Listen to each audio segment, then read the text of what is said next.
Nosotros agradecemos muchísimo la acogida que el público está teniendo en esta nueva era de Quién tiene la razón, y les pedimos que participaran a través del WhatsApp, y no solo hemos tenido un mensaje que nos llegó vía audio, sino vamos a presentar los WhatsApp que nos han llegado vía texto. Así que, Catalina, ayúdame para verlos en pantalla. Ahí los tenemos, ¿no? A ver, los tenemos en pantalla. Las llamadas y mensajes enviados a ese chat están seguros con cifrado de extremo a extremo. Esa es la advertencia. Es una vergüenza el acuerdo que aprobaron los congresistas Galarreta y Mulder. La nueva mesa directiva debe cancelarlo de una vez. Lo que se necesita es transparencia y austeridad en el Congreso. Eso nos escribe María Romero. María, hay que reconocer que la señora Úrsula Letona ha hablado justamente que es en ese sentido van los cambios. Dice, esos beneficios no deberían gozar ninguna, ya tienen suficientes con sus sueldazos. ¿Cuál es el fin de estos beneficios? Válida la crítica, ¿no? Válida. En otros países del mundo los congresistas van en transporte público a su trabajo. Buenas noches, estoy a favor de la no reelección de los congresistas a pesar de que estadísticamente la gran parte del actual Parlamento está constituido por nuevos rostros. Considero que poco se ha avanzado en el aspecto político. Es increíble que haya estado sentado en un curul por 5 años y poco se sienta su aporte. Y más que la no reelección, se debería fiscalizar mejor las clases de aspirantes al Congreso. Necesitamos gente capacitada y con sensibilidad social. Y el último, respecto al señor César San Martín, a quien sigo considerando una persona proba, correcta, muy profesional, lamentablemente en el actual contexto de desprestigio en torno a la figura de Walter Ríos, despierta críticas o desconfianza. Sin embargo, mantengo mi convicción sobre el audio difundido de que no existe contenido penal. Tenemos también que fortalecer a nuestras autoridades que valgan la pena para no sucumbir a los efectos de la corrupción. Bueno, el señor César San Martín, ustedes lo escucharon, dio sus descargos. Le hicimos la pregunta, ¿por qué llamar al señor Walter Ríos? ¿Por qué no llamar a la jueza o hablar con la jueza que llevaba el cargo? ¿Por qué esa costumbre tan peruana, tan limeña de ir al jefe para que presione al subordinado? Pero bueno, así estaba así están los comentarios que nos llegan de nuestro público. Vayamos al siguiente tema. Creo que hay un compromiso entonces, y creo que acá el Congreso tiene una labor especial de no solo plantear la austeridad y ser un ejemplo, sino pedirla. A ver que nos sustenten los ministros, por qué tienen que llevar toda esta cola de gente que les abre camino y por qué no salen temprano de su casa como todos los peruanos, ¿no? Vamos a ver cuál es el tema que sigue a continuación. Walter Ceballos, ministro de Justicia, defiende a capa y espada su referendo.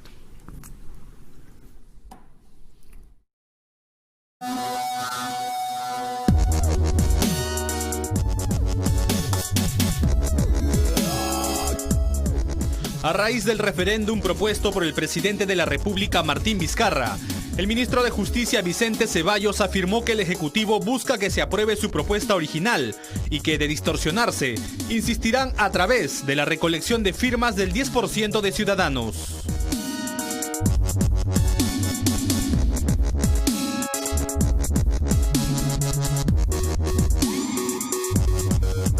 Se ha dicho, y con mucho libertinaje, con el perdón de la expresión, de que se pueden plantear diversos temas. Sí y no. En principio no, porque hay que estar apegado a lo que establece el artículo 32 de la Constitución, que es improcedentes reformas que pudieran estar restringiendo derechos que tengan que ver con tratados internacionales y cuyo eje climático gire en materia tributaria o presupuestal. O sea, ya hay una limitación. El avispero está movido. El referéndum es un planteamiento que hizo el presidente Vizcarra y obviamente la gente se entusiasmó. El tema es, ahora no se puede dar marcha atrás porque la gente quiere opinar. El tema es de qué opinamos, ¿no es cierto? Se han dado varias iniciativas con respecto de por qué no preguntamos por esto, por qué no preguntamos por lo otro. No todo es preguntable. Eso es lo primero que hay que decirle a la población. Ahora empezamos con el doctor del Castillo. Quiero su opinión con respecto a la viabilidad de este referéndum y a la actitud que está tomando el ministro Ceballos. ¿Está tomando una actitud poco proactiva y muy positiva? Yo estoy de acuerdo con el referéndum. Es más, el 21 de julio en Enfoque los Sábados, en el programa del Perú, yo hablé como una idea para hacer el procedimiento de reforma constitucional más rápido, para evitar 2 legislaturas ordinarias que nos pueden llevar varios meses. Hay que reconocer eso, el referéndum acorta los procesos, ¿no es cierto? Hace que las decisiones sean más rápidas, ¿no? pero constreñido a los temas que son materia de reforma constitucional, Así que pueden ser hasta 3 en este momento, ¿no? Entonces, si esto es así, yo creo que el ministro no necesita dar pues unas palabras que suenan a desafío al Congreso. ¿Para qué? Si estamos hablando, estamos entendiendo. Ayer el presidente del Congreso, me parece bien, lo ha invitado a que vaya al Congreso y en la Comisión de Constitución discuta las cosas, me parece bien. Y espero que Fuerza Popular tenga la inteligencia de colocar al frente de la Comisión de Constitución a juristas, ¿no? No vayan a hacernos un experimento raro, ¿no? Eso es muy importante también, porque se va a hacer la reforma del sistema de justicia, ¿no? Y eso pasa necesariamente por gente que sea abogado, ¿no? Nada menos. O sea, no vamos a inventar ahí a alguna persona, por más estupenda que sea, pero no es competente para esa materia. Entonces, yo creo que perfectamente se puede llegar al referéndum y la gente creo que tiene todo el derecho.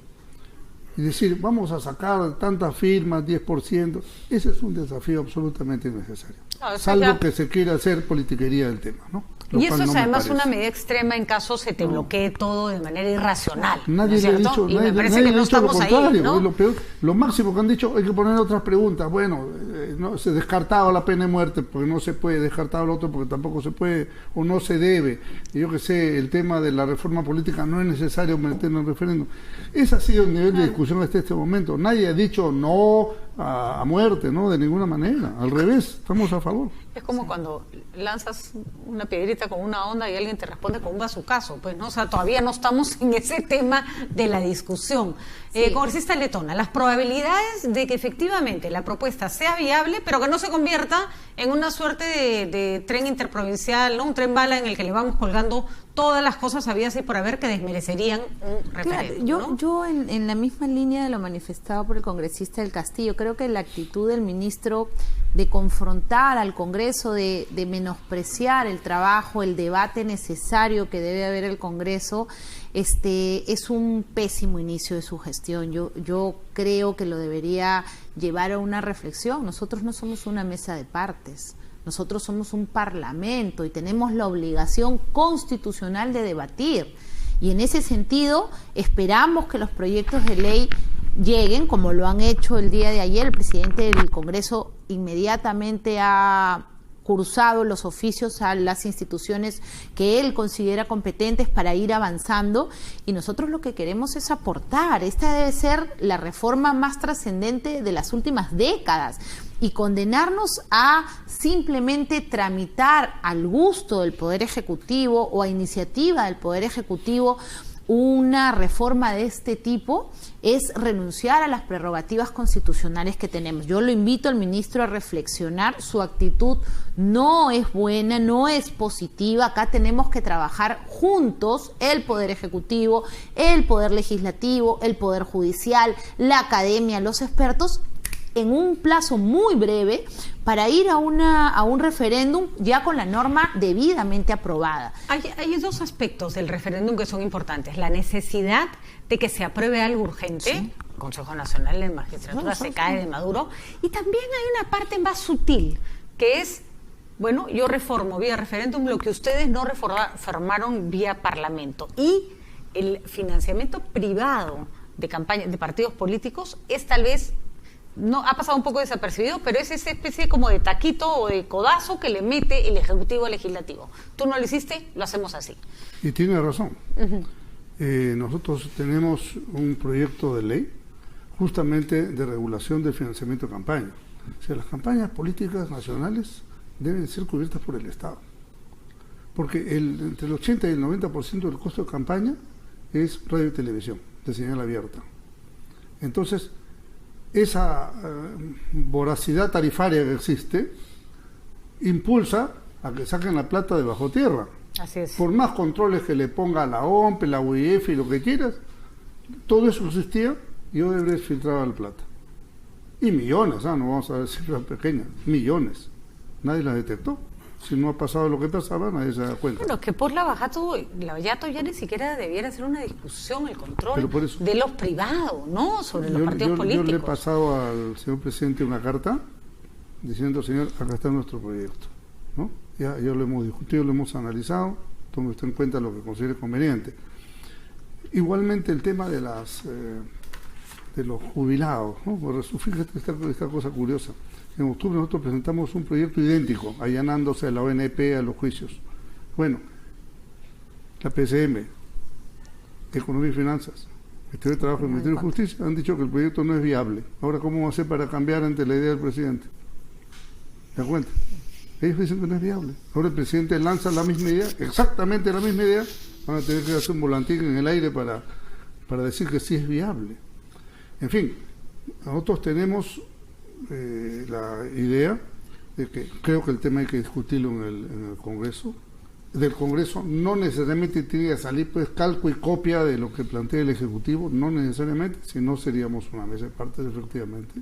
No está descartado que salga como lo piden, pero no necesariamente. ¿Qué seguridad hay de que el Congreso, al hacer su trabajo y ejercer su derecho a opinar, cambiar, poner, sacar, en un caso como este, no se demore la vida y al final termine otra vez en nada? Concerta Letona no es su estilo, pero vamos, conocemos estilos de esa naturaleza. A ver, yo creo que esta oportunidad de alineación de la necesidad de aprobar una reforma, por ejemplo la del CNM, es una necesidad a la que nadie, o sea, yo incluso diría referéndum para acortar plazos, pero en cuanto a voluntades, creo que todas las fuerzas políticas y todos los peruanos en general somos conscientes que se tiene que hacer un cambio y ese va a ser el peso en la balanza para el momento de legislar.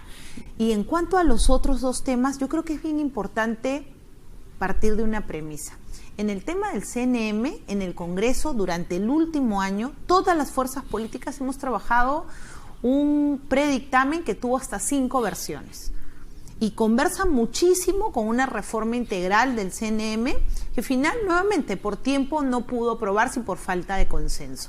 Ya hay un trabajo bastante avanzado. Igual nos ha pasado en el tema del financiamiento ilegal, donde en 4 meses no solamente pudimos abrir la discusión a la academia, sino que invitamos expertos y logramos tipificar el delito de financiamiento ilegal, que es lo que entiendo quiere hacer el presidente, considerar el financiamiento ilegal como un delito. Esa reforma, solamente para hacer el símil, Patricia, con la que hizo España, para tipificar el mismo delito, que duró 3 años.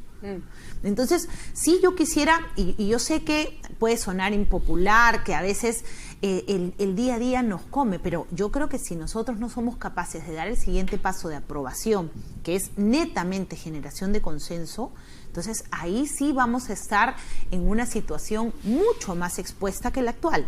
Porque ya hay un proyecto del Ejecutivo, nosotros estos 2 temas ya los hemos discutido ampliamente en el Congreso y lo que nos toca hoy como partidos políticos es tomar la decisión en base al consenso. Y en base a lo que dijo Jorge, yo estoy segura que en Fuerza Popular no solamente vamos a tener la apertura, y lo hemos dicho, vamos a apoyar lo que el presidente quiera llevar al referéndum, sino que además sí, vamos a tener que poner en la Comisión de Constitución, elegir a una persona mañana o pasado, que es nuestro cónclave anual, que definitivamente conozca el sistema de administración de justicia, que tenga una formación jurídica, porque eso garantiza correr.